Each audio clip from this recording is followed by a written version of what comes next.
Haleluya. Kitu kimoja nimejifunza maishani mwangu, ulimi wa Mungu huwa hausemi uongo. Ili mwanadamu awe mwanadamu na mwanadamu asiwe Mungu, huwa anakosea, huwa anaahidi, halafu wakati mwingine anashindwa kutimiza. Hata kama alikuahidi akiwa na moyo mweupe, lakini kuna mazingira yanafika mwanadamu anashindwa kuyatimiza yale yote aliyoyaahidi.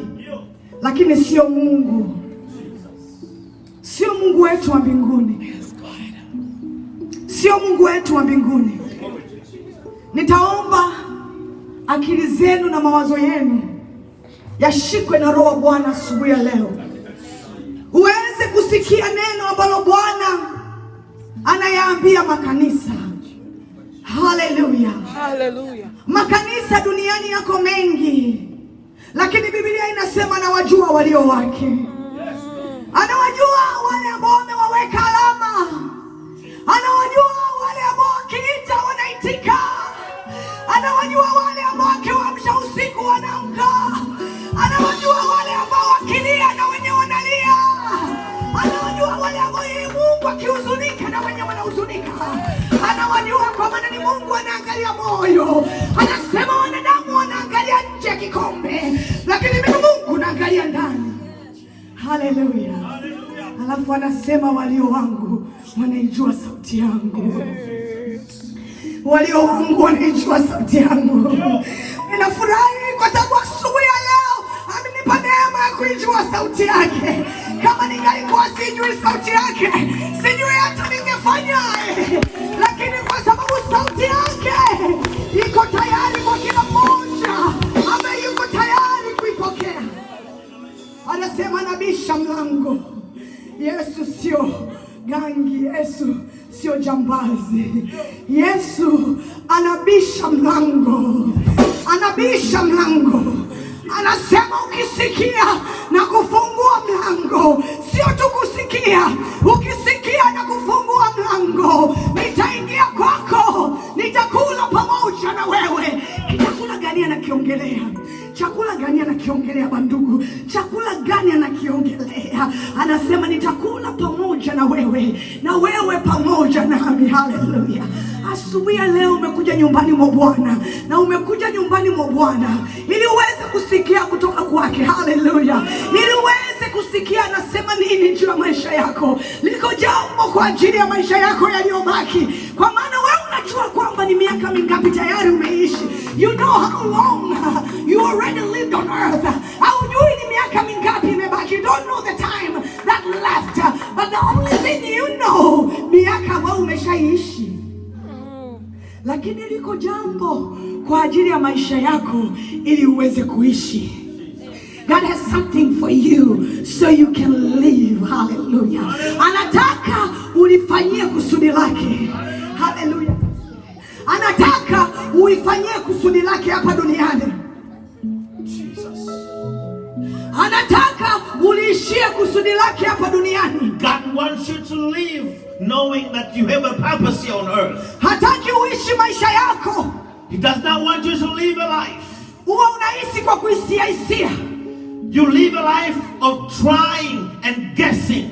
Waliokuwa makaburini leo, those who are dead right now, tukiweza kuwafufula wakue tena, if we can resurrect them and bring them back, ukawauliza, and if you ask them, kitu gani utamfanyia Mungu? What will you do for God?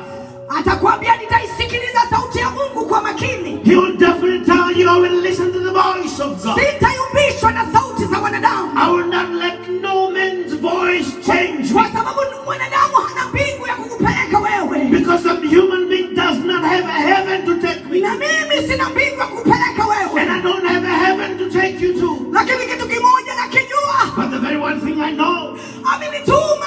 He has sent me. Amenituma. He has sent me. Kukwambia kwamba ufalme wa Mungu unakaribia. To tell you that the kingdom of heaven is at hand. Ya kwamba unatakiwa kufanya maamuzi. And you need to make some decisions. Maamuzi magumu. A very strong decision. Mungu awabariki sana. May God bless you. Tutakwenda kumkaribisha pastor wetu. Hallelujah. aweze kuendelea na ibada. Glory to Jesus. Mungu akubariki sana pastor. Thank you, Mom. We love you dearly and we respect you. Thank you, Lord. Amen. Amen. Bwana Yesu asifiwe sana. Amen. Praise the Lord everybody. Hallelujah. Bwana Yesu asifiwe sana. Hallelujah. Hebu nisikie sauti za watu wenye uzima. Unaweza ukatoa maski yako ukashusha kidogo tu hivi. Shusha maski yako chini hivi kidogo, alafu itika kwa nguvu. Bwana Yesu asifiwe. Amen. Sauti nzuri tena. Hebu tufanye tena kama tuna hai. Shusha maski chini hivi, alafu itika kama vile jana usiku ulikula. Inawezekana hujanywa chai asubuhi, lakini bado una nguvu. Tuitike kwa nguvu kama vile tuna uhai. Bwana Yesu asifiwe.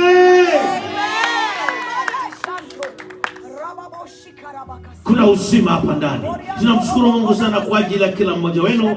Tuna wageni na wenyeji ambao wamekuja kanisani, ni jambo la kufurahi sana. Naomba hapo ulipogeuka tu muangalie mwenzako, alafu mwambie karibu kanisani.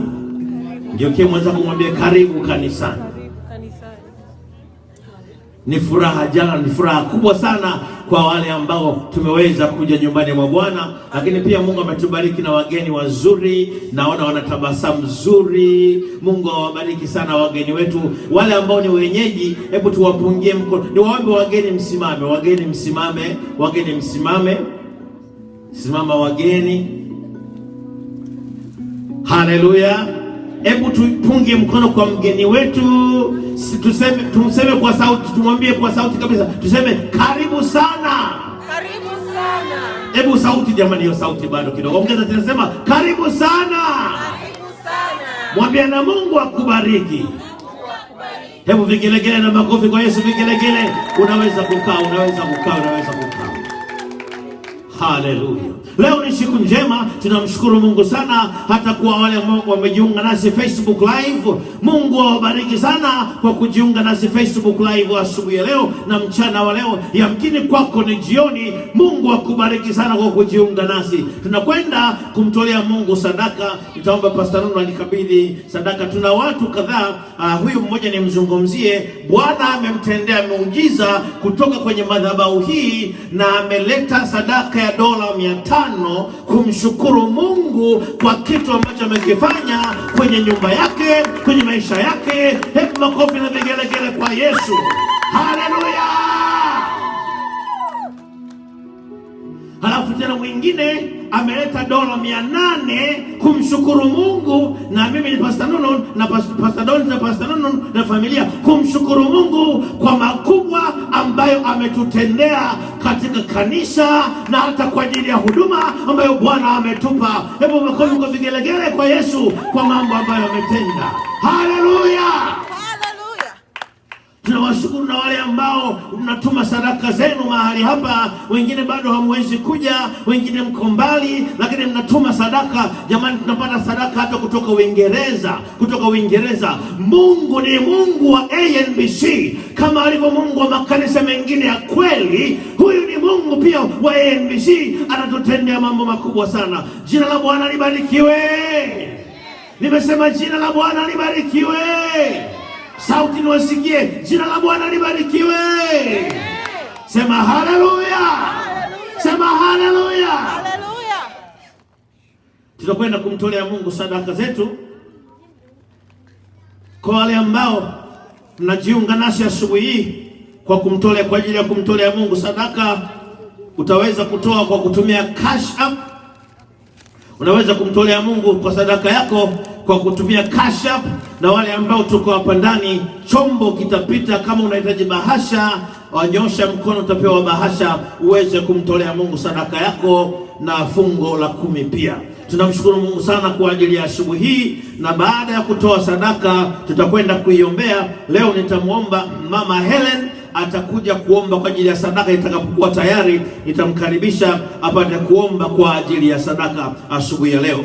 Mungu ni mwema, tunakuja nyumbani mwake. Biblia inasema mheshimu Bwana kwa mali yako. Mheshimu Bwana kwa malimbuko yako. Mheshimu Bwana kwa yale anayokupa. Mpe fungu la 10 kwa kile alichokupa. Uwe mwaminifu mbele za Bwana ukiwa peke yako. Usitafute kuwa mwaminifu mbele za Bwana ukiwa umezungukwa na watu. Uwe mwaminifu mbele za Bwana hata unapokuwa peke yako. Mungu anapokupa kazi, mtolee sadaka. Mungu anapokupa kazi, mtolee fungu la 10. Unamgusa Mungu, unagusa milango kufunguka, unagusa Mungu kuzuia magonjwa na vitu vinavyoweza kukuibia sadaka. Mungu atusaidie sana. Niliongea na mtu mmoja jana,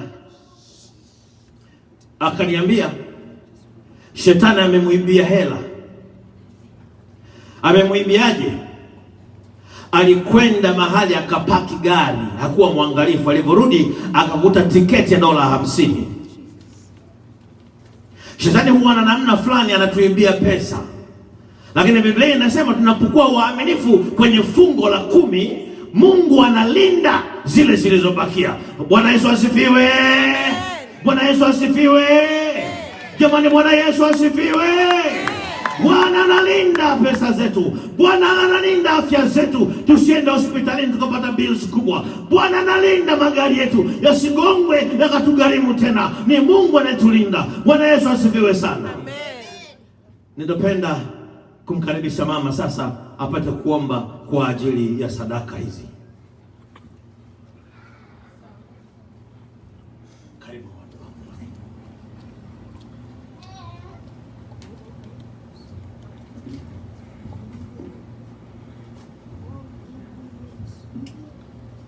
Baba mtakatifu uliye juu ya mbingu zote, tunakubariki, tunakuinua, tunasema asante kwa neema yako na fadhili zako. Baba, ninaenda kutia sadaka hii mikononi mwako. Mungu wa Israeli, Mungu wa matendo makubwa, hii yenye tunakupatia ni bure, sababu pumuzi yenye uko natupatia Bwana hatuna pesa ya kuilipa. Mungu wangu, hii tunakupatia ni kidogo tu. Mungu wende ukabariki. Bariki wale walitoa, walinyosha mikono na kutoa Baba. Mungu wa Israeli, wende ukabariki Papa. Wende ukafungue milango, acha mbingu ziwe wazi kwa wale wote walionyosha mikono yao na kukutolea Bwana wa majeshi. Hata na wengine wenyewe wakupata. Mungu wa Israeli, wende ukawabariki. Wasaidie Baba. Zaidi Jehova, utupatie moyo wa kukumbuka yalo na tupatia, tupate kukutolea. Ninakubariki nikupitia jina la Bwana wetu Yesu Kristo. Amen. Amen. Mungu akubariki sana. Tumpigie Mungu makofi na vigelegele. Makofi na vigelegele kwa Bwana. Haleluya. Wakati tunakwenda kulisikia neno la Mungu, ni washukuru hata wale ambao mnamtolea Mungu kupitia cash app. Mungu awabariki sana kwa sadaka zenu. Mungu awabariki sana kwa sadaka zenu. Tutakwenda kusimama wote kwa ajili ya kulisikia neno asubuhi ya leo, na mhubiri wa leo ni Pastor Nono. Naomba kila mmoja asimame. Tamwomba Joe kwenye keyboard.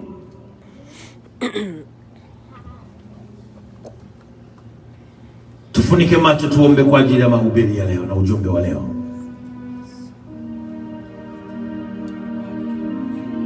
Haleluya. Haleluya. Hebu jiombe ujumbe wa leo uingie moyoni mwako. Jiombe ujumbe wa leo uingie moyoni mwako. Mwambie Mungu aseme na wewe. Yawezekana una maswali, yawezekana una magumu unapitia, yawezekana una mahitaji. Mwambie Bwana aseme na moyo wako asubuhi ya leo na mchana wa leo na jioni ya leo.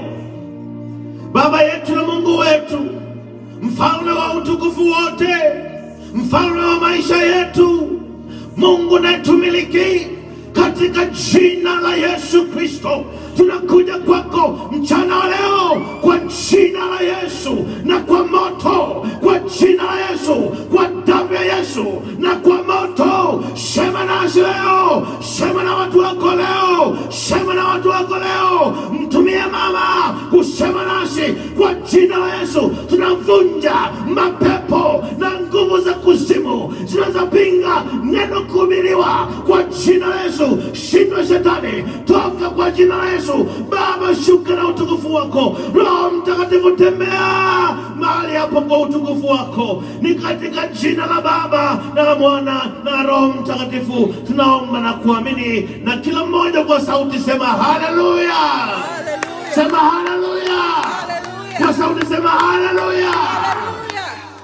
Unaweza kukaa. Haleluya. Haleluya. Nasikia uwepo wa Mungu mahali hapa. Nasikia uwepo wa Mungu mahali hapa.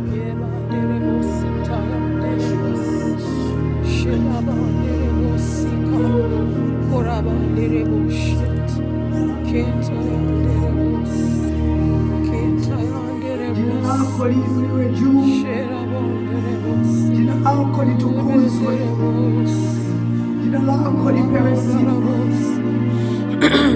Uonekane wewe na sisi wengine tupungue. Uonekane wewe na sisi wengine tunyamazishwe. Kwa maana damu yako inanena mema. Damu yako Yesu inanena mema. Damu yako Yesu inatunenea mema. Inanena tufunguliwe. Inanena tuponywe. Inanena tuondolewe kwenye vifungo mbalimbali. Inanena tufunguliwe macho. Inanena tuone mwisho mwema. Inanena watoto wetu watumiwe na wewe. Damu ya Yesu inanena. Pokea sifa na utukufu asubuhi ya leo katika jina la Yesu. Natisha kila maindi iliyo mahali hapa ikasikilize maneno kutoka katika kinywa chako katika jina la Yesu Kristo wa Nazareti.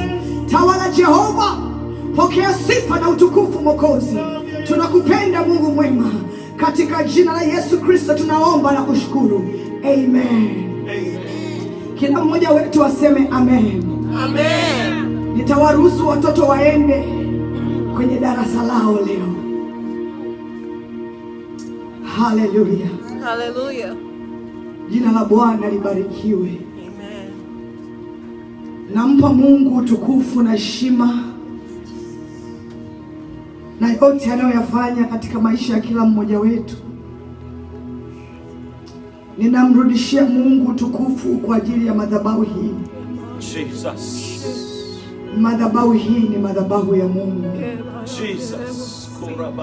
Hatufanyi chochote ambacho ni kwa ajili ya faida yetu. Jesus. Tungekuwa tunafanya vitu kwa ajili ya faida yetu ili kanisa lingekuwa limejaa. Ndio.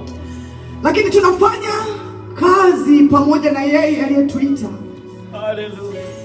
Ili kuweza kuyafanya yaliyo mapenzi ya Mungu duniani. Jesus. Mimi na pasta wangu Donis tukijua kwamba tuna hukumu kubwa tutakaposimama mbele za Mungu. Ndio. Maana kila ninachokisema na kukufundisha nitakitolea hesabu. Ndio. Kwa hiyo ninajua kwamba hata ninapokuja kukufundisha maneno ya Mungu asubuhi ya leo, kila ninachokisema lazima kiwe na evidence katika neno la Mungu. Jina la Yesu. Ili nisinene maneno yangu mimi mwenyewe. Kwa jina la Yesu. Bali ninene haya maneno ya yeye aliyenituma. Kwa jina la Yesu. Haleluya. Haleluya. Ninaamini ya kwamba na wewe uliye mahali hapa utaruhusu Roho Mtakatifu ayaseme kwako. Hey. Yale anayoyataka kuyasema kwako. Jesus. Haleluya. Haleluya. Hallelujah, glory to God. Nitakwenda kufundisha jinsi gani ya kuondoa viapo vilivyowekwa na adui ili wewe usifike kwenye hatima yako. Jesus. Ni jinsi gani ya kuondoa viapo, sheria, vikwazo, vizuizi, Jesus. ili wewe na mimi tusiweze kufikia hatima yetu. Jesus. Alijaribu kwa Yesu alipokuwa ametoka kufunga, na Yesu alijua nia ya shetani, alijua moyo wa adui ya kwamba anataka kumtoa kwenye lengo. Kwa hiyo akamwambia, imeandikwa, mtu hataishi kwa mkate tu, bali katika kila neno linalotoka katika kinywa cha Bwana. Alafu Yesu alipokuwa anatembea, alikuwa anajua kusudi lake.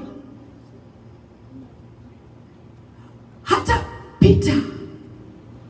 Petro alipomwambia kwamba hautauawa, alimwambia rudi nyuma Shetani, kwa maana moyoni alijua ya kwamba Petro hajui makusudi ya Mungu juu ya maisha yake. Shetani na mawakala wake anafanya kazi ya kutufumba macho, na pia unaweza akakuachia ukalijua kusudi lakini usiliishi. Wangapi wanaelewa ninachokisema? Ndio. Anaweza karuhusu mtoto akazaliwa lakini akamuua premature, kabla ya wakati. Akamuua kabla ya wakati. Njoo kusema anaweza kakuruhusu ukatembea na yeye Mungu, lakini anajua ni wapi atakutega, utatoka kwenye mpango wa Mungu. Jesus. Hallelujah. Hallelujah. Na anajua atumie nini ili aweze kukutoa. Jesus. Kwa sababu anajua tunapenda nini, anajua tuna kiu ya nini, anajua njaa zetu, anajua hamu zetu. Anajua ni kitu gani akilete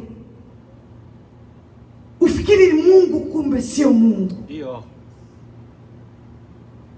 Kwa hiyo asubuhi ya leo napenda kuwakumbusha watu wa Mungu ni jinsi gani ya kuvunja viapo vilivyowekwa juu ya maisha yako. Na wakati mwingine naweza kudiriki kusema maagano ambayo yaliwekwa kwenye maisha yako, kwa wewe kujua au wewe kutokujua. Kama leo tunatoka nje ya mstari wa Mungu kwa sababu kuna viapo viliwekwa tusivyovijua. Kwa hiyo kuna mambo yakijirudia rudia kwenye maisha yetu, tunafikiri ni kawaida tu. Matatizo sugu yanapoendelea, tunafikiri ni kawaida tu, bila kujua ya kwamba nyuma yake kuna roho. Na hiyo roho isipovunjwa, hiyo roho isipodhibitiwa, isiposhughulikiwa, unakuwa tu ni mtu wa kusema haleluya, Mungu akubariki, lakini unakuwa na matatizo sugu ambayo hayaondoki, na mwisho wake mwanadamu huchoka. Bwana asifiwe sana. Haleluya.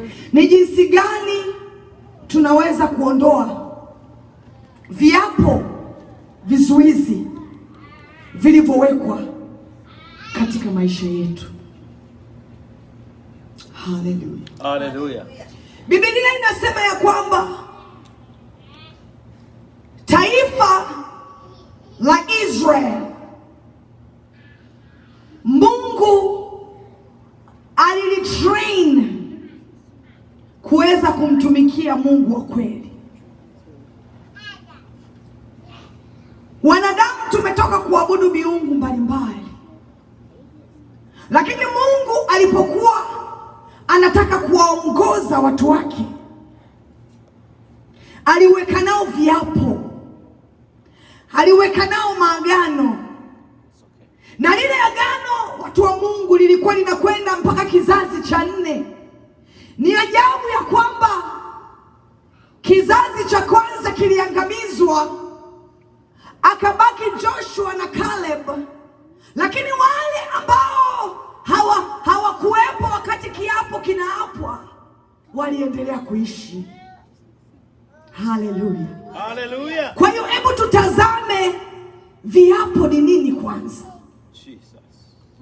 Kwa nini rais anapokuwa anaapa, anaingia kwenye kiti cha kiraisi, anaapa? Kutokana na utaratibu wa hiyo nchi. Mwanasheria anapoanza kupractice wanasheria, anaapa kutokana na sheria ya nchi. Ndio. Mtumishi wa Mungu hawezi kusimama madhabahuni kama hakuapa, Kweli kabisa, akawa dedicate to Christ, wakfu, akawekwa wakfu na kusema kama mie huyu ndio mie unayeniona, nitakuwa upande wa Mungu. Njoo kusema nitakufa naye. Yesu. Hallelujah. Hallelujah. Hallelujah. Sasa kwa sababu ibilisi amegeza system ya Mungu na yeye ameapa kwamba wewe usifikie hatima yako. Kwa hiyo atakavyokuwa anafanya, atakuwa anakuletea watu mbalimbali, vitu mbalimbali, ofa mbalimbali. Donis Junior, can you take that baby? Just help me. I want everybody to listen very careful. Maneno yenyewe nasema ni uzima na kifo. Kabisa. Narudia tena, maneno yenyewe nafundisha leo ni uzima na kifo. Ni kulapa. Hallelujah. Hallelujah.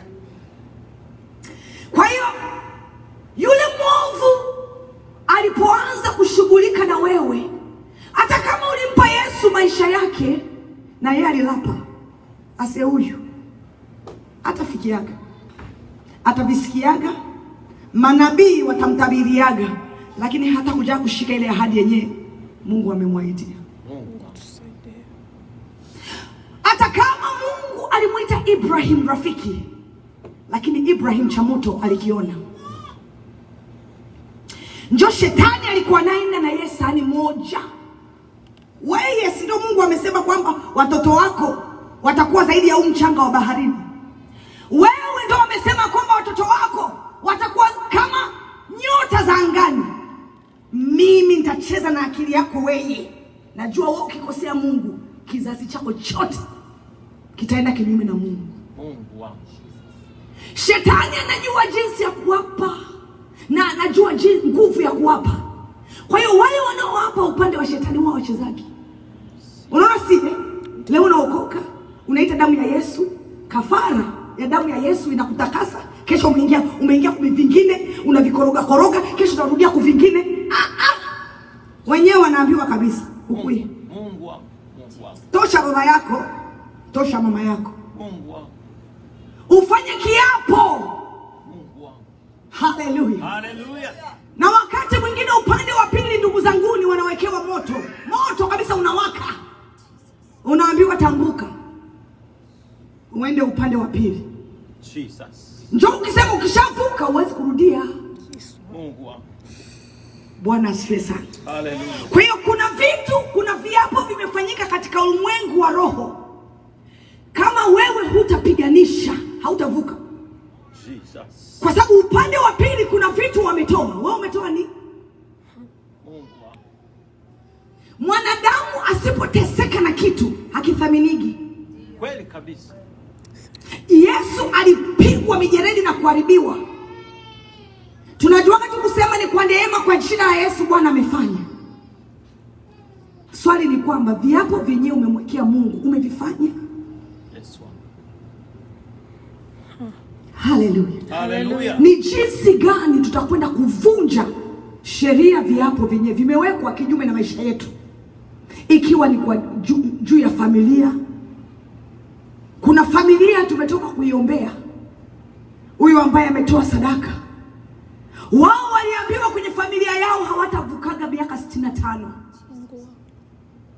Kwa hiyo kila mtu kufamilia akifika karibia 65 na kufa.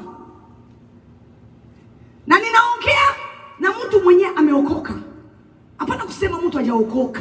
Kweli kabisa. Utasema unajua hajaomba, afungage yule, ajuaje vya Mungu. Hapana.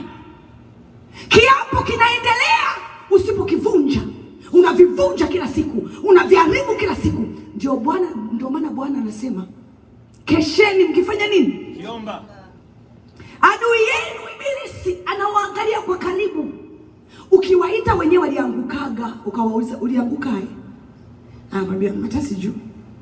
Nilikuwa tunafanya mzaha nikaanguka. Usizanie kila aliyerudi nyuma alipenda kurudi nyuma. Mwingine alirudi nyuma, alitenda dhambi, akaficha, ikajulikana. Ikawa ya mkubwa sana, akasema you know what? Hata nikirudia watasema bongo. Akaviacha. Yeye anaweza tu kuona kama nimetenda dhambi. Kumbe kile kilikuwa ni kiapo kilifanywa kule. Kwamba huyu hapa hatatambuka, hatavuka hapa. Haleluya. Haleluya. Kwanza tuangalie viapo vinafanywaje. Ndio. Alafu nitaongelea kuhusu damu ya Yesu, jinsi ambavyo inakwenda kuvunja hivi viapo. Jesus. Sasa inategemeana wewe damu ya Yesu unaiangaliaje? Unaithamini aje? Unathamini vipi wokovu wako wewe peke yako? Hallelujah. Hallelujah. Glory to God. Hallelujah. Wote tunajua ya kwamba adui alikuja kuiba, kuharibu kila kilicho chetu. Kwa hiyo lazima tupambane ili kuweza kumfukuza adui. Ndio.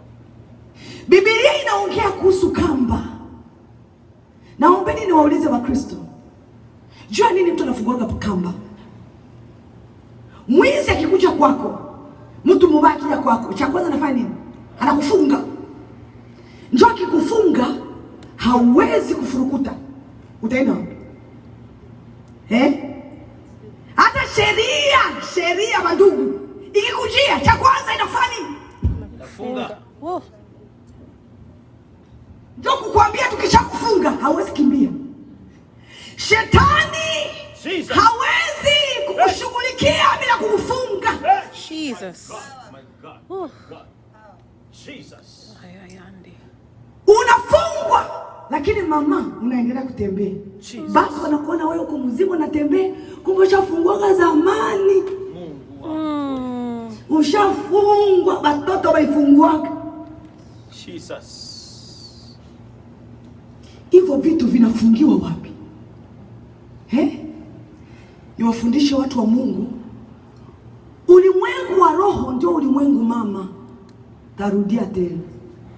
Ulimwengu wa roho ndio ulimwengu mama. Ndio ulimwengu wa asili.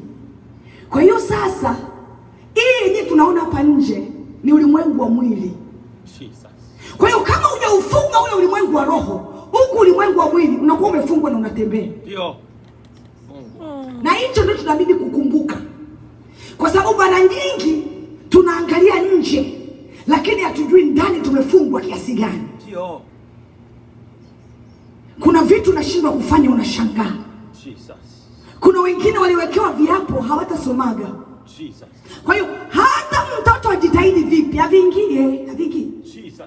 Waliapa kwamba ukoo wetu sisi hapataendaga basi. Jesus. Sasa kwenye kila familia ndio unakuta Mungu anaweka mtu anaokoka, anakuwa kuhani wa kuiombea familia na kuvunja na kuharibu kazi za shetani. Na kila familia lazima kutakuwa na mganga au mchawi, mtu ambaye anaenda kwa waganga ana practice nguvu za giza ili kuweza kuifunga familia nzima. Kwa hiyo tunaona ya kwamba duniani ni ufalme wa Mungu na ufalme wa shetani. Alafu ili kuweza kudili na hizo falme lazima ujue sheria zake. Ili uweze kujifungua. Polisi akikuja, soda akishakuja kukufunga, kama utakuwa na mwanasheria hautatoka. Kama utakuwa na wakili akaenda mahakamani akasema ukufanyaga, sasa pale ndio damu ya Yesu inaingia, inaotunenea mema, inasema mfungue. Jesus. Hallelujah. Hallelujah. Ni jinsi gani tunaondoa viapo vilivyowekwa kwa ajili yetu. Jesus. Ili tusilifanye kusudi la kimungu. Shetani hawezi kufanya akuruhusu wewe ufanye kusudi la kimungu. Jili yeye alivuruga la kwake. My God. Ndio. Hata kuruhusu vipi ufanye kusudi la kimungu? Ya kwake yeye alivuruga. Jesus. Hallelujah. Hallelujah. Kwa hiyo miaka yako iliyobaki ya kuishi duniani, lazima ujiambie, lazima nifanye kusudi la kimungu. Ni ajabu kwamba Yesu alipopigiliwa msalabani, kila alichochomwa kilikuwa na maana. Ubavuni ilikuwa na maana, taji ya miba ilikuwa na maana, miguu yake yenyewe aliwekwa msumari ilikuwa na maana, mikono yake alipigiliwa ilikuwa na maana. Hakuna ambacho Yesu alifanyiwa ambacho kilienda tu hakina maana. Kina maana katika ulimwengu wa roho. Kinaanza katika ulimwengu wa roho, ndio kinamaliziwa katika ulimwengu wa mwili. Kwa hiyo ila kupigiliwa, Biblia inasema kwamba alijua ya kwamba yeye aliitwa kama mwana kondoo kuja kuiokomboa duniani. Biblia inasema ya kwamba Mungu alikaa akawauliza, ni nani ni mtume?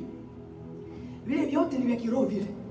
Vile vyote vilifanyika kwenye ulimwengu ambao mimi na wewe hatukukua. Haleluya. Huo ulimwengu upo. Huo ulimwengu upo. Kwa hiyo Mungu alikuwa anaongea na Yesu na Roho Mtakatifu, ni mtume nani? Yesu akasema nitume mimi. Kwa hiyo Yesu alikuja duniani akiwa tayari anajua kwamba mimi nitapigiliwa msalabani, nilishajiona nimepigiliwa msalabani mimi. Kwa hiyo hapa ninamalizia tu. Unapokuwa unampokea Yesu kama Bwana Mwokozi wako, lazima utegemee mateso. Uyategemee mateso kwenye imagination zako. Usipotegemea mateso yakikuja unakimbia. Ndio. Haujui kuna kusudi gani uliitiwa duniani. Jesus. Hallelujah. Hallelujah. Asante Yesu. Hallelujah. Wangapi mpaka sasa hivi wanafurahia kuhusu somo letu? Amen. Damu ni nini? Damu ni kitu gani? Biblia inasema kwamba uzima wa mtu umefichwa ndani ya nini? Ndani ya damu. Kama ni kuku, kama ni mnyama, kitu chochote chenye damu, uzima wake umefichwa ndani ya damu. Kuku tunachinja, kuku tunakula, lakini ukishamchinja kuku unamweka tu pale, damu yote ikitoka anakufa. Bila damu hauwezi kupumua. Madaktari wanasema damu ina connection na oxygen, vinafanya kazi pamoja. Bila damu hauwezi kwenda kokote. Mungu angeweza kumwokoa mwanadamu bila damu, lakini kila system ya kishetani inayofanyika wana kopi vya Mungu. Ndio.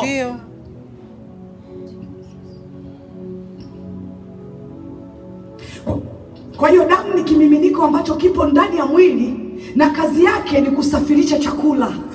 Nasikia damu inafanya nini? Inasafirisha chakula kwa mwili wako. Yes. Mnasikia watu wa Mungu? Yes. Damu inasafirisha chakula kwenye mwili wako. Inasafirisha hewa, oxygen ndani ya mwili wako au kiumbe chochote kilicho hai. Damu kwa asili ndio inaobeba uhai wa mtu.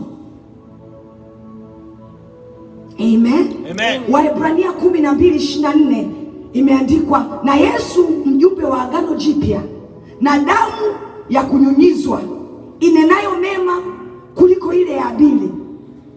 Hii ni damu ya Yesu ndio inaonena mema. Damu iko na tabia mbalimbali. Damu iko na sauti. Damu iko naongea. Ukienda kusoma Mwanzo 4:10, Biblia inasema akasema Mungu akamwambia Kaini, umefanya nini? Sauti ya damu ya ndugu yako inanililia kutoka katika ardhi. Umefanya nini? Kwa nini? Kwa sababu damu inanena, inaongea. Kwa hiyo upande wa pili wakitaka kutufunga mimi na wewe, wanatumia damu. Bwana asifiwe sana. Haleluya. Haleluya. Wanafanyaje? Tusome Kumbukumbu la Torati 18:10 mpaka 11. Kumbukumbu la Torati 18:10 mpaka 11.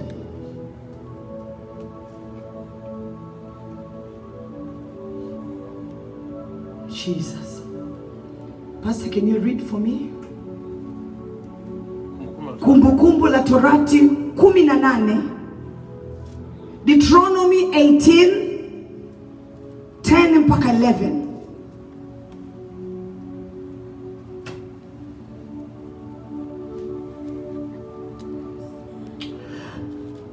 Kitabu cha Kumbukumbu la Torati sura ya 18 kuanzia mstari wa 10. Sura ya 18 mstari wa 10. Nitasoma katika jina la Yesu. Asionekane kwako mtu ampitishaye mwanawe au bintiye kati ya moto, wala asionekane mtu atazamaye bao, wala mtu atazamaye nyakati mbaya, wala mwenye kubashiri, wala msihiri, wala mtu alogaye kwa kupiga mafundo, wala mtu apandishaye pepo, wala mchawi, wala mtu aombaye wafu. Bwana asifiwe sana. Amen. Nitakwenda kuongelea vifungo ambavyo tunavyo bila sisi kujua, na huwa wanafanyaje kukufunga. Unaweza usiamini, lakini baadaye utakuja kusema yule pastor alisemaga ukweli. Unajua kila huduma iliyowekwa duniani na Mungu ina makusudi. Ndio. Mbinguni ndio kuna madhabahu yenyewe kubwa, alafu Mungu anatuma madhabahu ndogo ndogo duniani, madhabahu zake, na kila madhabahu ina kazi maalum. Ndio unaona kwamba mkitaka kupoteza kusudi la madhabahu, Mungu anafanya hata kanisa linavunjika kabisa, ili makusudi ya mahali hapo iweze kuendelea. Usipojua utakuwa unasema tu kuna vitu vibaya vitokea. Hapana, watu wanaomba, kusudi la Mungu lazima litimie. Unajua kusudi la Mungu ni hatari sana.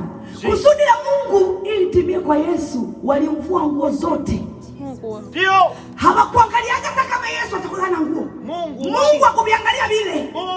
Kusudi lake lazima litimie. Kwamba una nguo hauna nguo, unaaibika hauaibiki, bana kusema makusemi, lakini kama na kusudi la maisha yako lazima atimize. Lakini lazima wewe ukubali. Ndio. Yesu alikubali. Ndio. Amen. Hallelujah. Hallelujah. Hallelujah. My God. Kwa hiyo Biblia inasema kusiwepo na mtu mwenye hizo tabia. Kwa nini leo ninaongeza kidogo kuongea kuhusu uchawi kwa makanisa? Uchawi umekuwa na nguvu nyingi kwa makanisa kuliko nguvu ya Mungu. Tumegeza mambo ya kichawi, tumefuata watumishi wanaotumia uchawi. Kwa nini? Ili shetani aje kwako wewe, lazima aje kwa njia kama ya Mungu. Sasa kabla sijaenda huko, hebu tujifunze kuhusu sheria za rohoni. Ili uweze kushughulika na mambo ya rohoni, ndugu zanguni, lazima unazijua hizi sheria mbili ambazo zinatumika katika ulimwengu wa giza. Bwana asifiwe sana.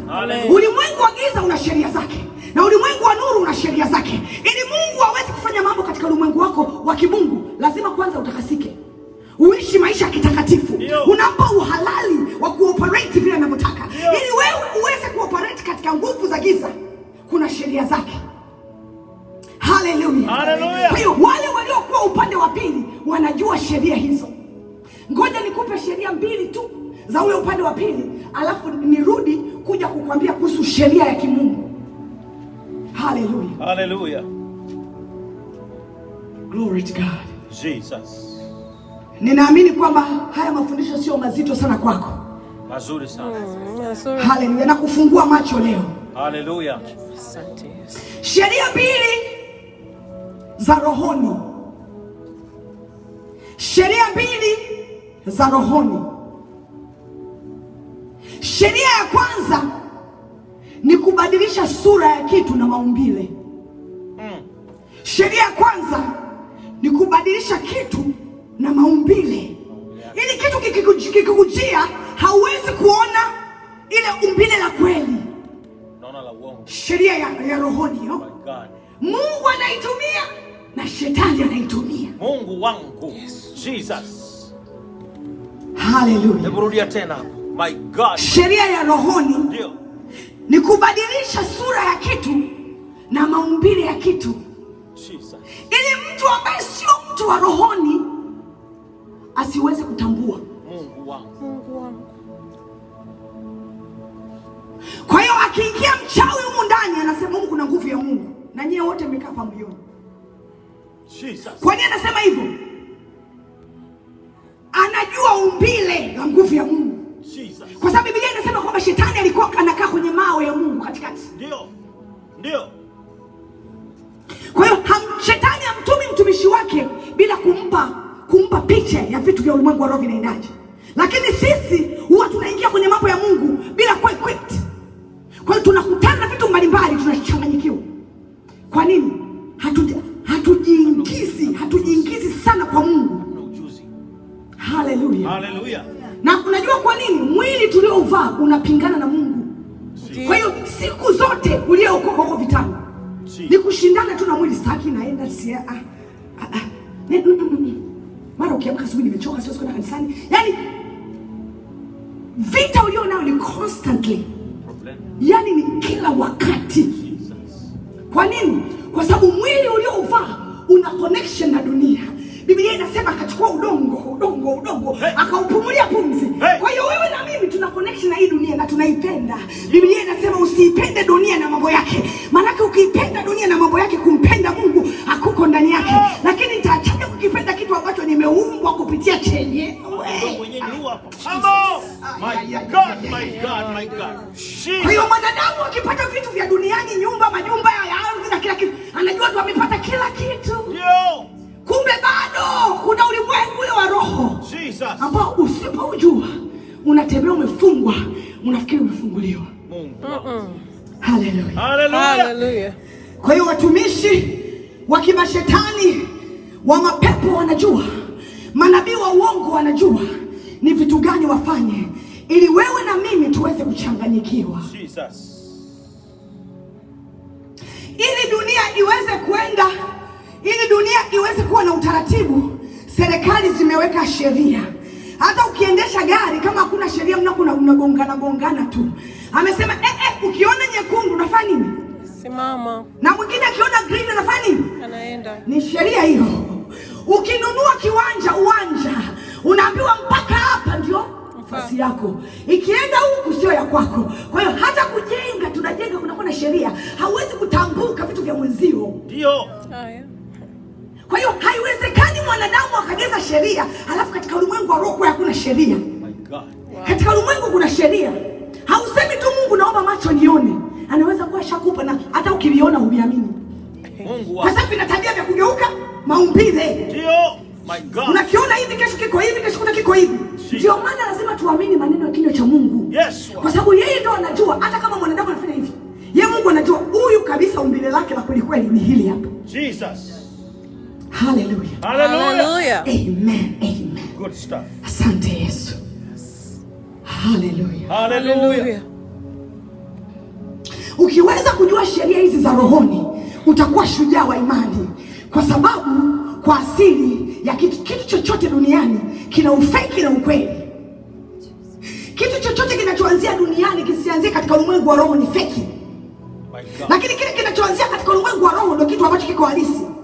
Ndio maana imeandikwa Waefeso 1:3, atukuzwe Mungu Baba wetu Yesu Kristo aliyetubariki kwa baraka zote za rohoni na mwilini pia. Kwa nini anasema za rohoni na mwilini pia? Hauwezi kutembea tu katika mwili usijue mambo ya rohoni ukashinda. Kumbe Mungu alishatubariki kwa mambo ya rohoni na mwilini pia. Sasa kitu ambacho naweza kukiongezea ni hiki.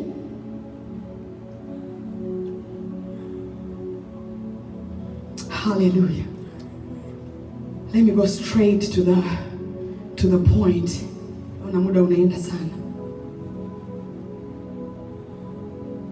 Kuna ulimwengu mbili, ulimwengu wa roho na ulimwengu wa mwili. Ulimwengu usioonekana na ulimwengu unaoonekana. Na kila ulimwengu una viumbe vyake. na kila ulimwengu na mambo yake. Hallelujah.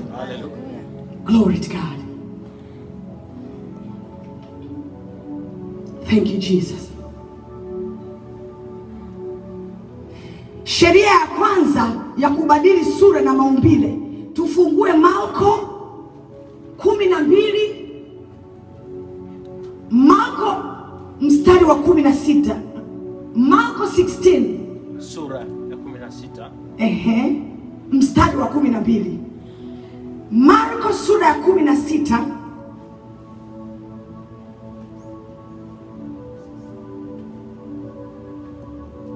mstari wa 12. Ndio.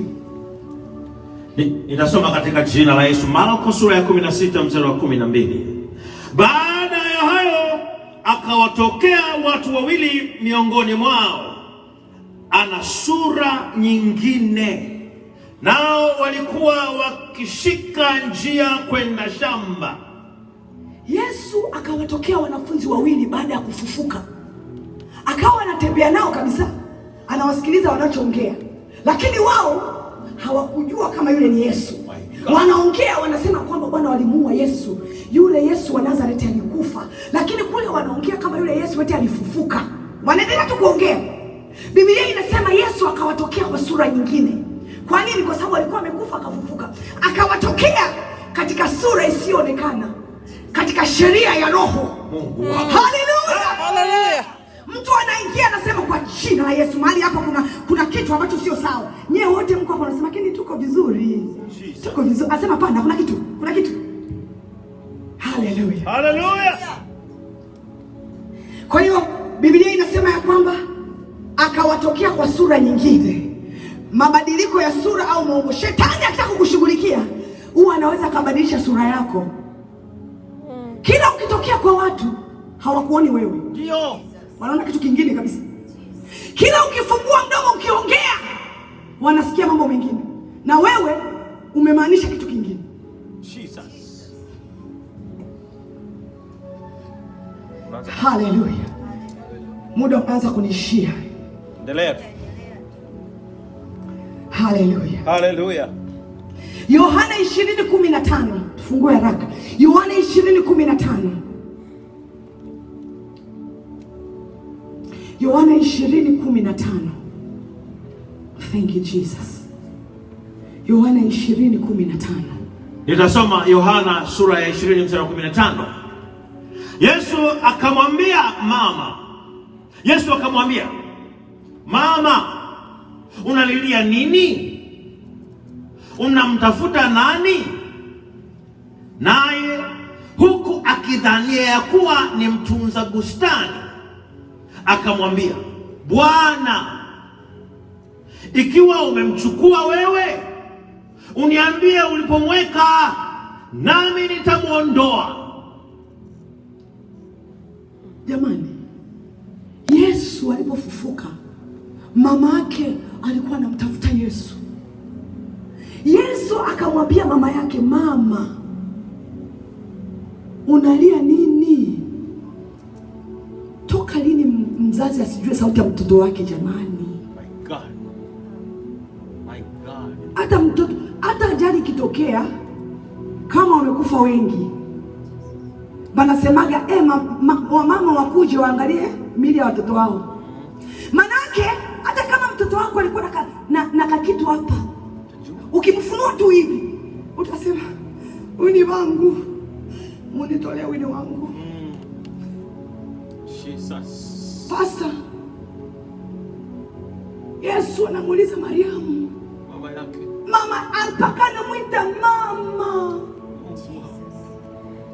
unalia nini? ndio Biblia inasema mama yake akafikiri yule ni mtunza bustani.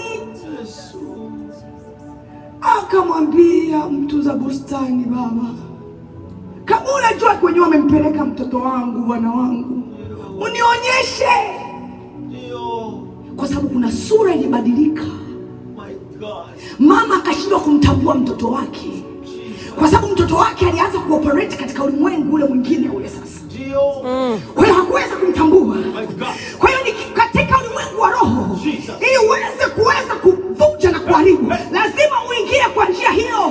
Kwa njia nyingine hutaweza.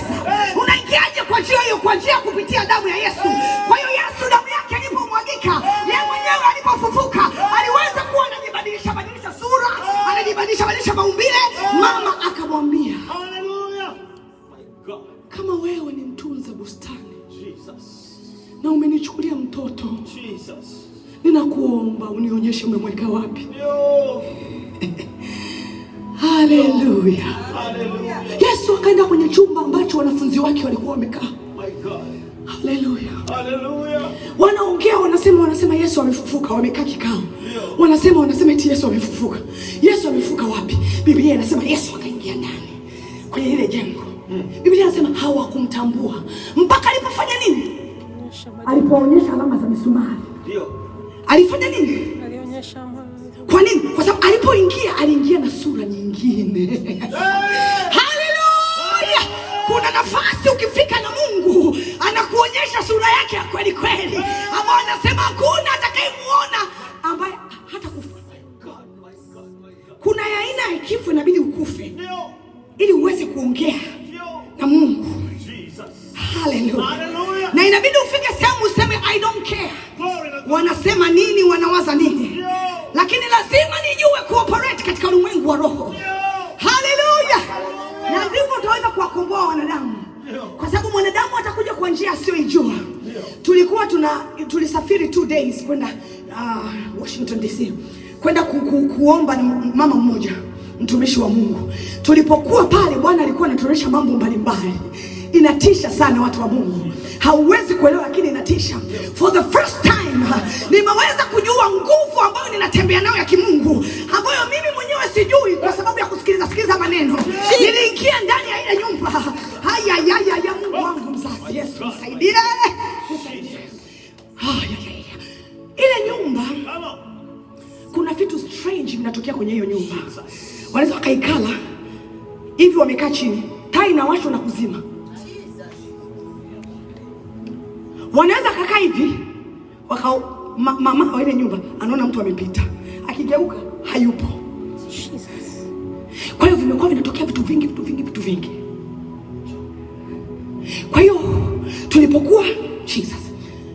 tulipokuwa tumekwenda few months ago, tulipotoka usiku, nilimwambia Pastor Donis, huko ndani kuna kitu, huko ndani kuna watu. Pastor Donis, what do you mean? Nikasema siwezi kulala. Kama siwezi kulala, nashindwa kulala. Tukaondoka. I didn't say anything. Baada ya wiki 2, mama wa nyumba akatutafuta. Akatuambia, naombeni watumishi wa Mungu mrudi. Kuna vitu ndani vinatembea vya ajabu. Wakatukatia tiketi. Nikiwa tu nyumbani tumelala, yale mapepo ya kule yakanitokea kitandani. Yakaniambia, wewe kwenye kitanda, thubutu uende. Kule tumefanya viapo. Kule hawatafunguliwa. Vile viapo viwezi. Ile madhabahu ni madhabahu kubwa sana. Kwa niliposhtuka, nikamwambia Pastor Donis, cancel kila kitu. Tusiende. Sio tukakufa. Kwa sababu nilipokuwa ndani ya ile nyumba, niliota ndoto. Mimi na Pastor Donis tuko wanted. Tunatafutwa. Mimi nikasema, "Jua nini natafutwa?" Sema yeye anatafutwa. Nilipokuwa naendelea kuuliza jua nini, wakaniambia mnatafutwa kuzimu. Nikasema jua nini? Akasema simu kwa unasaidia familia. Nafikiri familia ni mchezo. Nikaamka, nikafunga kinywa changu, nikaambia mwanangu sadongo, tukaondoka. Ametuita tena, ametukatia tiketi na kila kitu. Usiku tena vinanitokea. Tena vinaniambia, ngoja tukuonyeshe tunaifanya hii nyumba. Watu kuonyesha venyewe tunafanya kwenye ile nyumba. Jamani, bako wanatembea sasa, ile nyumba ni ya kwao. Wanapishana na wenye nyumba, wanafanya vyao, wanawasaidia kubeba groceries wakitoka. Yaani vitu vya ajabu. Nikaamka nikamwambia Pastor Donis, kuna vya hivi, tusiende. Lakini Pastor akasema tuombe isije kuwa wamekutisha wewe. Tukaingia maombi kuomba. Tunaomba, mimi naona text inatoka Uganda kwa mtumishi wa Mungu. Anasema Bwana amenionyesha kwamba unatakiwa kwenda kuomba kwa nyumba fulani. Usiku wa leo alikutokea baka kutisha. Unataka kuicancel safari, usicancel. Kwa sababu Bwana anakutumia wewe na Pastor Donis kama ukombozi wa yule. Hallelujah. Usiniambie kama vyenye Mungu ajui vyenye vinaendelea katika ulimwengu wa roho. Na waambie, msizani kama Mungu ajui. Yule mama ana kusudi. Na hilo kusudi kusudi lazima aliishie na alifanye. Mungu akaona hapana, huyu atakufa na kusudi hajalifanya. Ndio. Tukajiandaa kila kitu, tukafika kwenye nyumba. Tunafika kwenye nyumba, Bwana anasema kwamba sasa mnisikilize. Bale wenyewe wanamchezea huyu, wamefanya hapa headquarters, makao makuu ya operation yao. Kwa hiyo kitu cha kwanza mkiingia, anza kuvunja madhabahu za mali pale. Tukaanza vunja moto. Tukamaliza. Roho Mtakatifu akasema pana wamekimbilia chooni. Kuvyo. Nikamuuliza Bwana, kwa nini wamekimbilia chooni? Sasa nataka niwaambieni kwa nini watu wanakufaga chooni. Unasikia aliingia kwa toilet akaanguka pu. Bakamnyanyua, alikuwa vizuri, lakini alifika nyumbani akafanya nini? Ile ni entry. Ya kuingilia kwenye nyumba.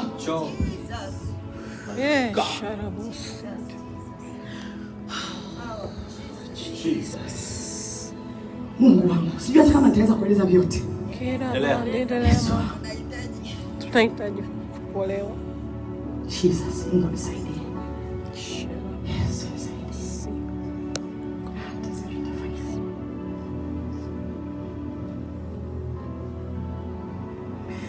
Bwana akaanza kusema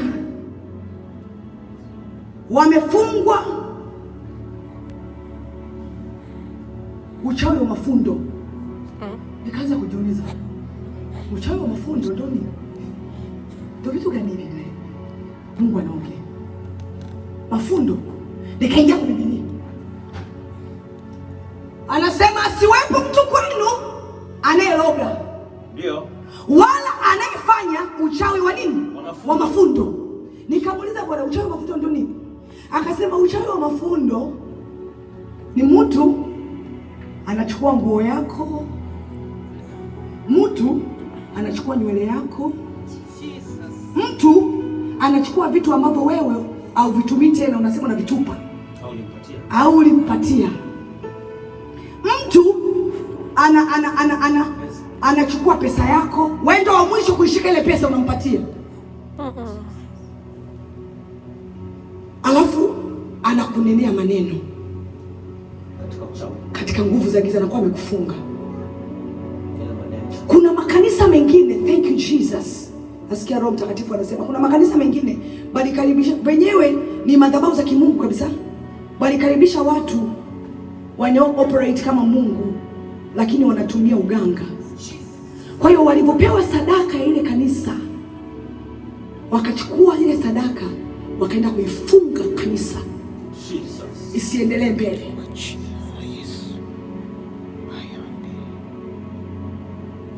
Kwa hiyo mchungaji anaomba, kwa sababu wakifanya hivyo wanabadilisha sura ya kwako, wanabadilisha sura yako wewe. Watu wakikuona wanaona kitu kingine kabisa. Kuna wasichana ambao walichukuliwaga vitu vyao mpaka leo hawajaolewa. Mwanaume akikuangalia akuoni. Na kuna makanisa mengine ya Mungu kabisa, kwa sababu hauwezi kumtumikia Mungu kwa shetani asikupinge. Kwa hiyo anachofanya, mnamkaribisha mtumishi ambaye siye, alafu mnampatia sadaka, yeye anachukua ile sadaka anapeleka kwa miungu yake, madhabahu zake. Na kama madhabahu yenu haina nguvu ya moto wa Mungu, moto wako unazimika, yeye anaendelea. Anatumia sheria ya roho mama ya kubadilisha umbile lako kwa kutumia kile chenye umempa. Bwana asifiwe sana. Amen. Unaweza kuimagine wakati wamefungwa na hawajui, na viapo vikafanyika. Nilikuwa naongea na mama mmoja anataka kuhamia huko, anatoka Bukavu, akaniambia jinsi ambavyo waliua mtoto wake. Inawezekana yuko ndani niangalie. Haya mambo haya ambao Wakristo wanafikiria kwamba kwa sababu mimi nimeokoka siwezi kufanyiwa. Kama hauko na maisha ya moto wa Mungu wa kuomba kila wakati, wewe mwenyewe utaenda kupanda kitu kwa mtu hivi. Akasema unaona huyu achezea tumbo yake ya uzazi huyu. Hallelujah. Hallelujah. Yes God. Jesus. Mungu wangu. Yesu mwana wa Mungu.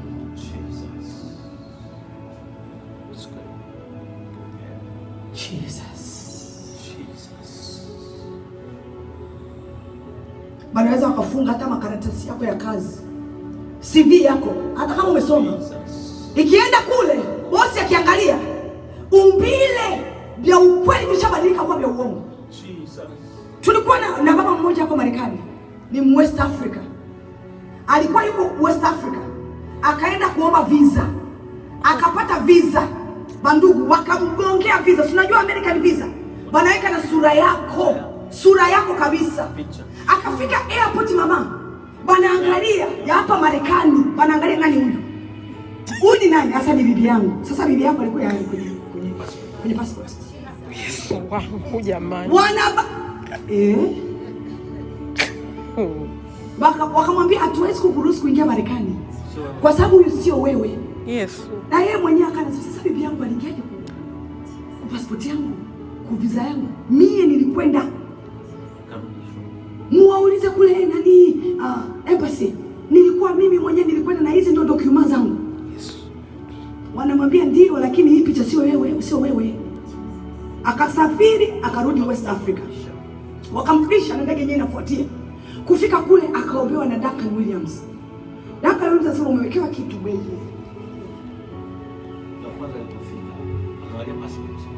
Alipofika kuangalia passport ni yeye.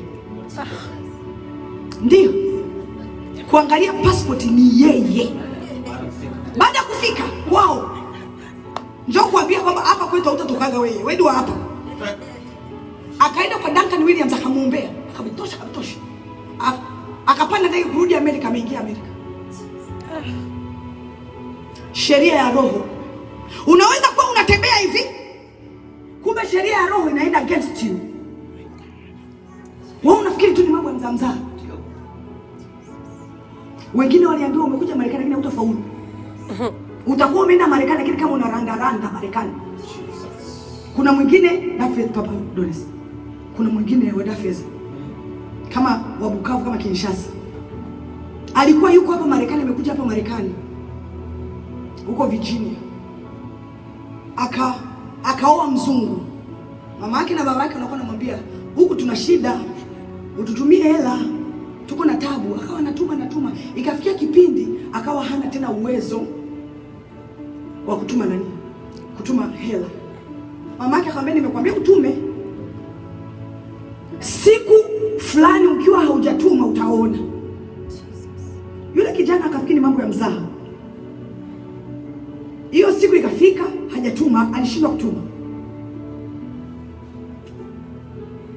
Akawa usiku ametoka chumbani kwake, ameingia restroom, ameingia chooni nyumbani kwake akiwa na mzungu, mke wake ni mzungu hapa Marekani.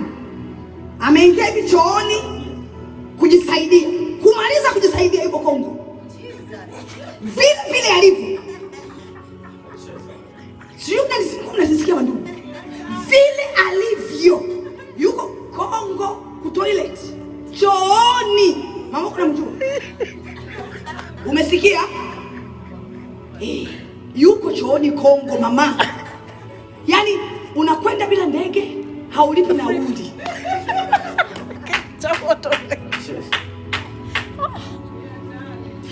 Unaona huu ulimwengu wa roho. Alafu sisi tuko kwa jina la Yesu. Lazima tujue. Tujue hawa wako wanatumia damu. Hii damu ya Yesu inatumikaje jamani? Yes. Hii damu ya Yesu ndio kafara yetu. Lazima ivunje viapo vyote, sheria zote, mapepo yote, tufunguliwe kweli. Kweli itatuweka huru. Swali ni kwamba tuko huru. Nitaruhusu niendelee Jumapili ijayo. Muda umeisha. Ndio. Malizia kidogo tu. Endelea kidogo mama. Ngoja nikuongezee kidogo. Anachokifundisha akili ya mwanadamu kwenye sayansi imepewa dakika 45 kuelewa vitu. Zikianza kuzidi vile vilivyoanza mwanzoni vinaanza kupotea. Na leo kanisa limefundishwa kwa miaka mingi, bado kwa vile vile. Hapa tulipo, niwaulize, Jumapili iliyopita tulifundishwa nini? Kuisha kazi. Naona sema kafanya bidii ya kujikumbusha. Wengine hatukumbuki sana. Kwa kuna kiwango fulani unataka kufundishwa, halafu tunakuachia hapo unaanza kuvikumbuka. Haleluya. Haleluya. Huu ulimwengu au elimu ambayo yuko anafundisha mama ni elimu ambayo wengi hatuijui. Na wengine tunavisikia lakini hatujui vinatokeaje. Ndio. Wengine tumefungwa, hatujui ni kwa nini. Na kuna kufungwa kwingine, maombi ya chakula hayawezi kutoa. Kuna kufunga kwingine, maombi ya kufunga siku moja hayatoi. Kuna kufungwa kwingine, sio kila mhubiri anaweza kukutoa. Yes, very true. Huyu tuliyeomba naye tulipokuwa tumesafiri, watu wamemwombea, lakini hakuwahi kupata ufunguzi. Mungu ana namna fulani, anamchagua mtu, anampa mafuta kwa kazi maalum. Hallelujah. Yes. Ninaweza kuongeza kidogo. Yes. Kabisa hiyo unashiki. Bali ni kweli. Mungu anachaguaka kabisa. Jesus. Ili nisiwache hewani.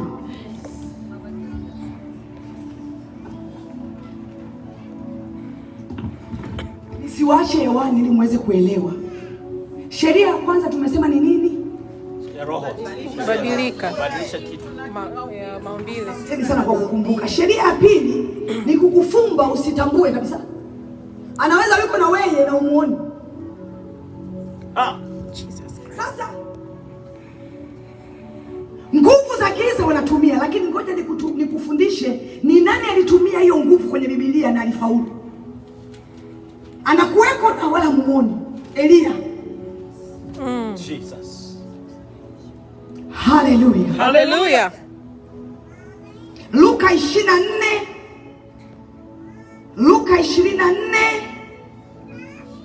13 mpaka 16.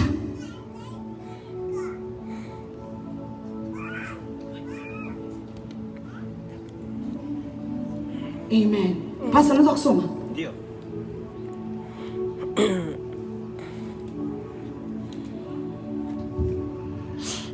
Luka 24 mstari wa 13.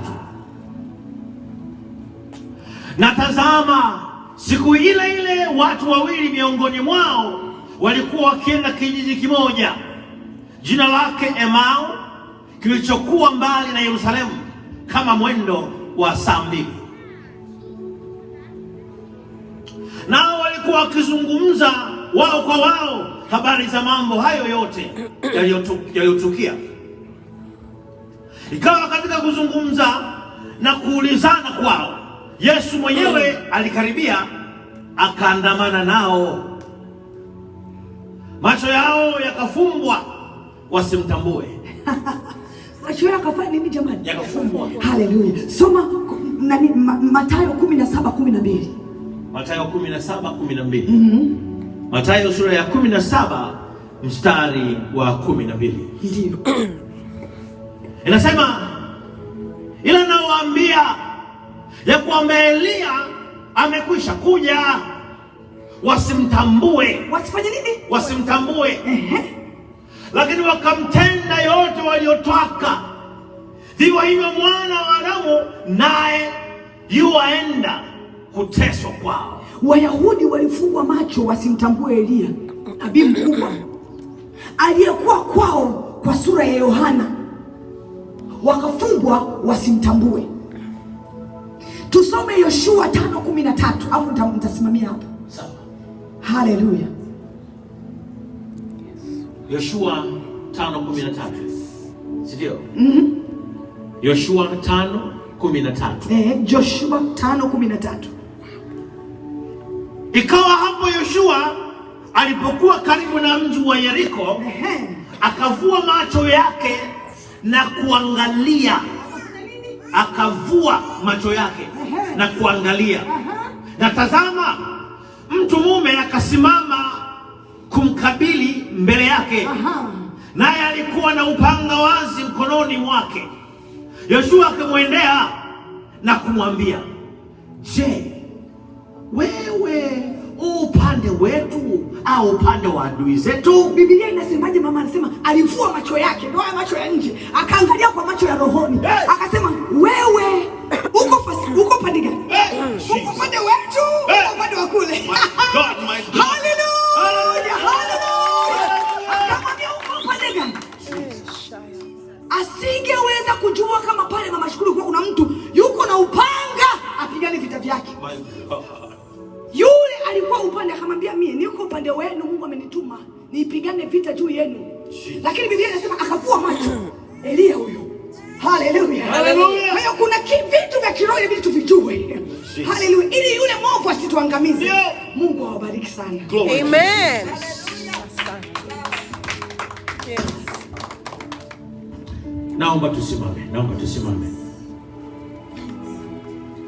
Naomba tusimame. Inua mikono yako juu. Imba wimbo. Kwa sababu lazima Mungu akufungue. Lazima nguvu ya Mungu ikufungue. Damu ya Yesu.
Kwa jina la Yesu, kwa damu ya Yesu, kwa jina la Yesu, kwa damu ya Yesu, kwa jina la Yesu, kwa damu ya Yesu, kila kufungwa, kila kufungwa, kila kufungwa kwa uchawi, funguka kwa damu ya Yesu, kwa jina la Yesu, kwa damu ya Yesu, kwa jina la Yesu, kwa damu ya Yesu, kwa jina la Yesu, kila kufungwa, funga kufungwa, maisha kufungwa kwa jina la Yesu, moto, moto, moto, moto, moto, moto, moto, kwa jina la Yesu, kwa jina la Yesu, kwa jina la Yesu, kwa jina la Yesu, kwa jina la Yesu. Hallelujah. Ekota bandana mama bandana. Sepata mama bandana bayaka. Supota bandana bayabande. Elera mama bandana bako. Moto, moto, moto, moto, moto, moto, moto, moto, moto, moto, kwa jina la Yesu, kwa jina la Yesu, kwa jina la Yesu, kwa jina la Yesu, kwa jina la Yesu, kwa jina la Yesu, kwa jina la Yesu, kwa damu ya Yesu, kwa damu ya Yesu, kwa damu ya Yesu, kwa damu ya Yesu, kwa damu ya Yesu, kwa jina la Yesu, kwa jina la Yesu, kwa damu ya Yesu, kwa jina la Yesu, kwa damu ya Yesu. Hallelujah. Damu ya Yesu, damu ya Yesu, damu ya Yesu. Yeshanto.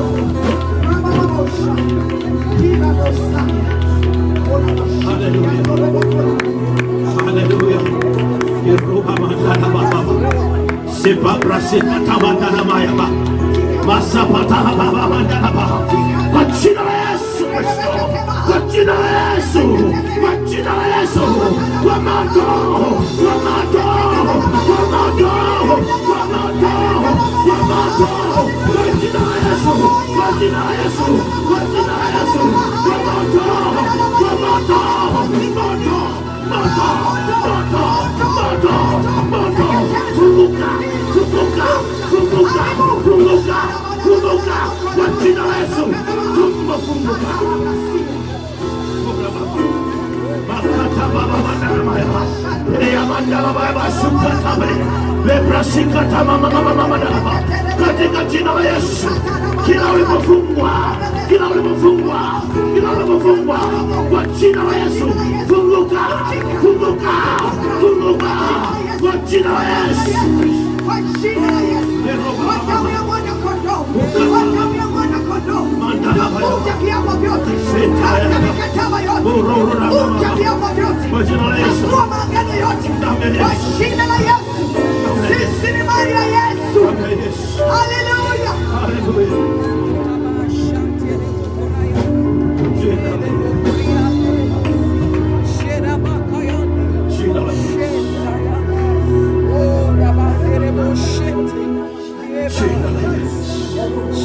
Tembea Roho Mtakatifu. Tembea Roho Mtakatifu. Tembea Roho Mtakatifu. Tembea Roho Mtakatifu. Tembea Roho Mtakatifu. Tembea Roho Mtakatifu. Tembea kwa jina la Yesu. Roho Mtakatifu tembea kwa jina la Yesu. Roho Mtakatifu tembea kwa jina la Yesu. Moto, moto, moto kwa jina la Yesu. Kwa jina la Yesu. Achilia, achilia, achilia, achilia, achilia, achilia tumbo, achilia tumbo, achilia uchumi, achilia, achilia familia, achilia, achilia, achilia, achilia, achilia, achilia, achilia kwa jina la Yesu. Kwa moto, kwa moto, kwa moto.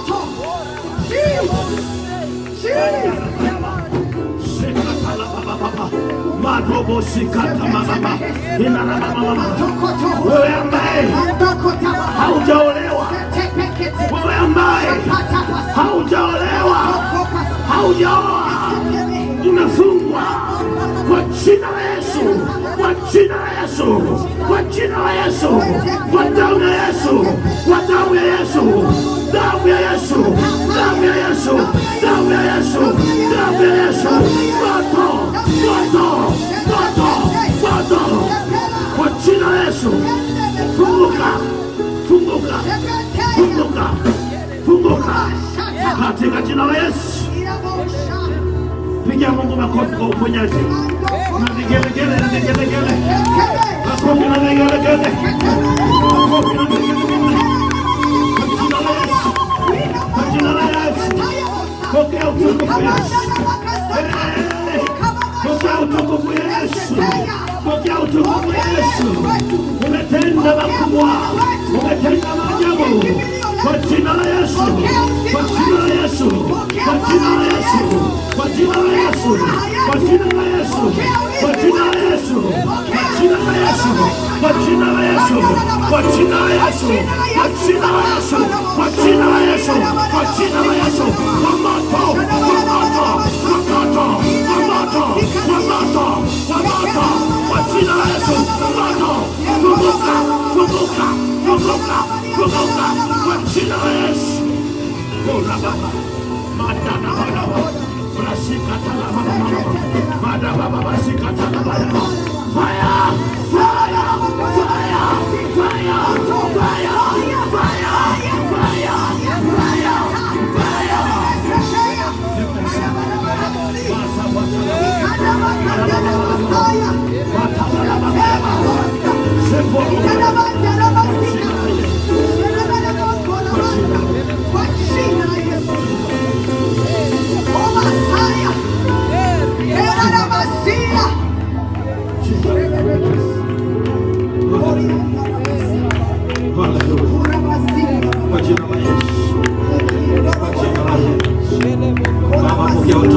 Sasa unalibariki jina lako, tunakushukuru kwa matendo yako makuu.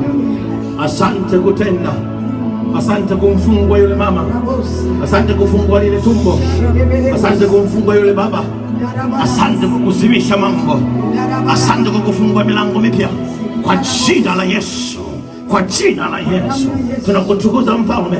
Ni katika jina la Baba na la Mwana na Roho Mtakatifu tunaomba na kuamini, na kila mmoja kwa sauti sema haleluya.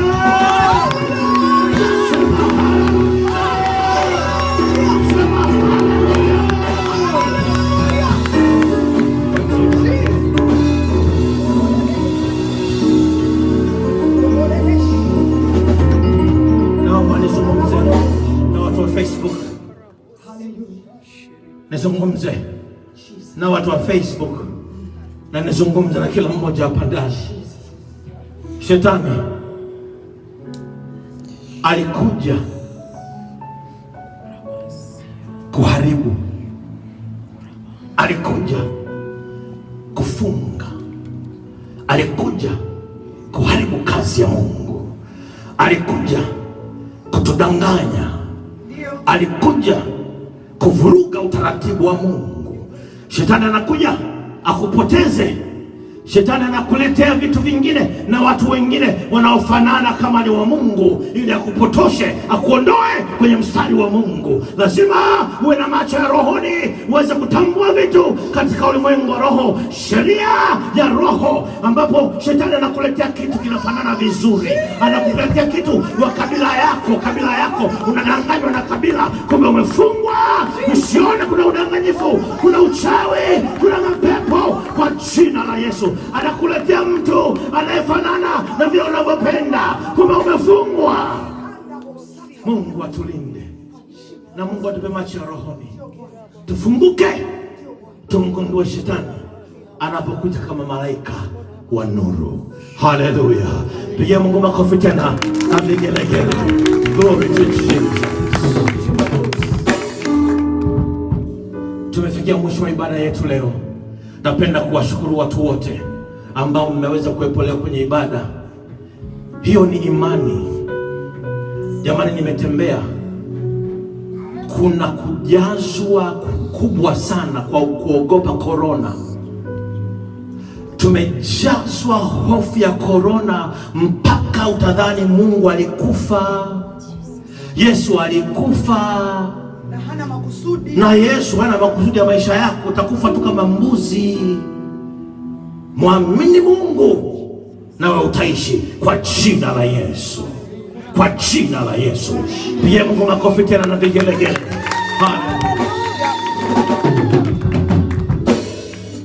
Na wakaribisha tena Jumapili ijayo, tuendelee kulifanya lile ambalo Mungu ametuita tulifanye. Atatupinga shetani, lakini Bwana akiwa upande wetu, ni nani aliye juu yetu?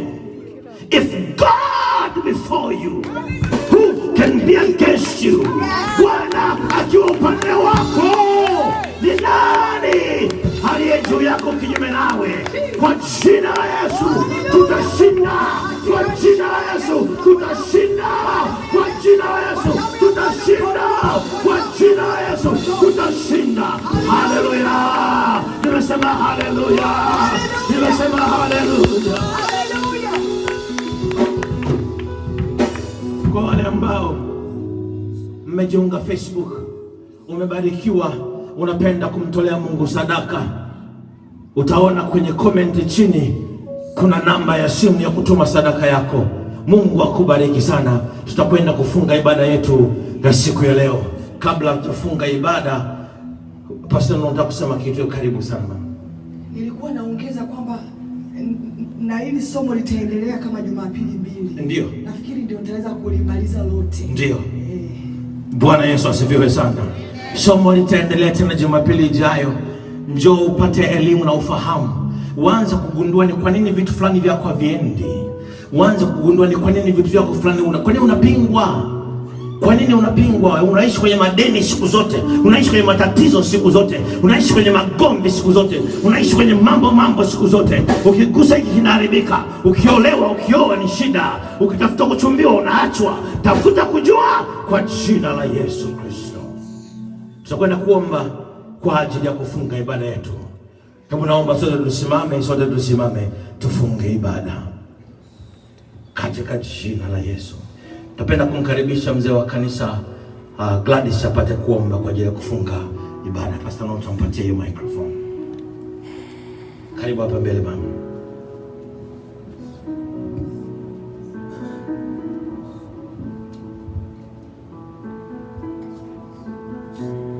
Tuombe.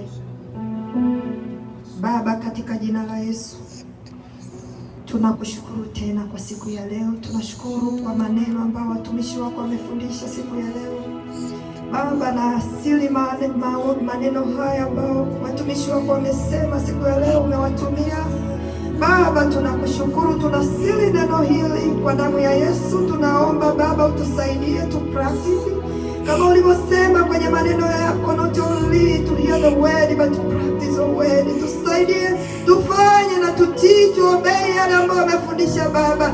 Naomba kila mmoja mahindi zetu na mioyo yetu Baba endelee kushikilia imani hii Baba. Baba, nawafunika kila mmoja kwa damu ya Yesu mahali hapa tu ambao naochi kwenye social media. Nawafunika kwa damu ya Yesu Baba, na mimi mwenyewe najifunika kwa kuwa mara nyingi tukisikia maneno ya kuhusu upande mwingine wala muovu na tuataki during the week Baba, basi tunajifunika kwa damu ya Yesu na familia zetu na kila mmoja na wote wanaochi Baba. Damu ya Yesu Baba, tulinde katika jina la Yesu. We commit our life to your whole hand, oh God.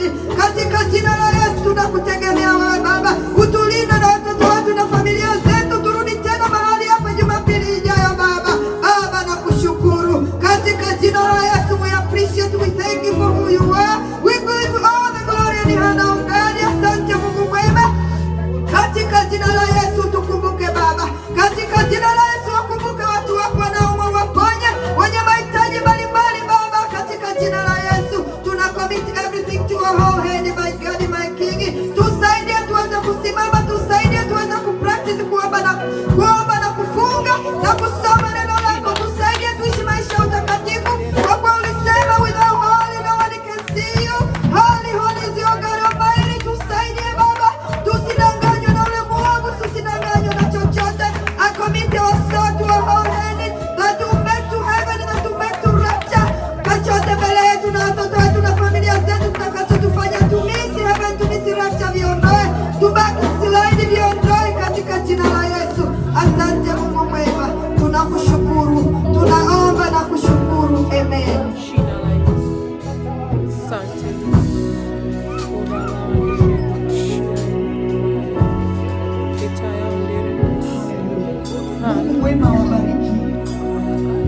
mbarikiwe, mlindwe katika jina la Yesu.